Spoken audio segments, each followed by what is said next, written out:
தமிழக முதல்வர் திரு விஜய் அவர்களுக்கு 2 கோரிக்கைகளை நான் வைக்க விரும்புகிறேன்.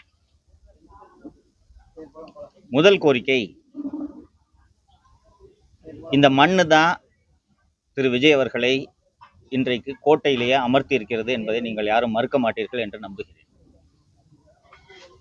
பெண்கள், குழந்தைகள் உட்பட 41 பேர் திரு விஜய் அவர்களின் பிரச்சார கூட்டத்தில் உயிரிழந்தனர்.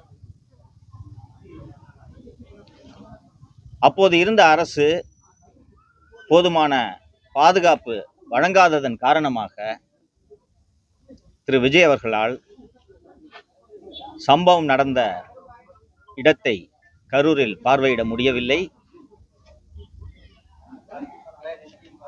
உறவினர்களையும் பிள்ளைகளையும் உற்றாரையும் இழந்த அந்த பாதிக்கப்பட்ட குடும்பத்தினருக்கு நேரில் ஆறுதல் சொல்லக்கூட அன்று பாதுகாப்பு இல்லாத சூழ்நிலை நிலவியதன் காரணமாக உயிரிழந்தவர்களின் குடும்பங்களை மகாபலிபுரத்திற்கு வரச் செய்து ஆறுதல் அளித்தார்.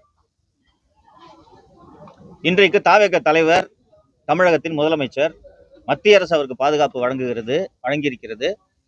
மாநில அரசின் கோர்சல் சிஐடி அவருக்கு உச்சகட்ட பாதுகாப்பை வழங்கியிருக்கிறது.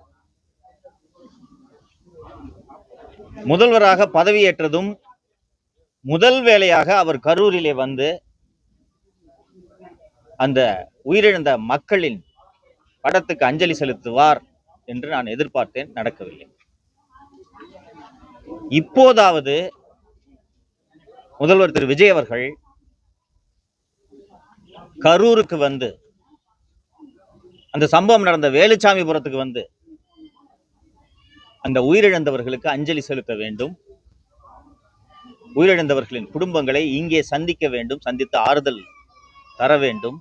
அதுதான் ஒரு தலைவனுக்குரிய பண்பான செயல் என்று நான் கருதுகிறேன்.